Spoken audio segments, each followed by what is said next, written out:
That lovely little piece is called Stick and Hat. I'm sure you're going to have the best fun practicing that.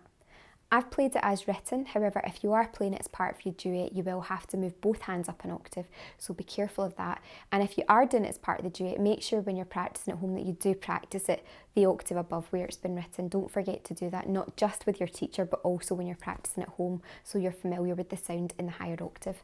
Have the most fun, leave me any questions or comments and I'll get back to you. Like and subscribe to the channel and I'll see you next time. Bye.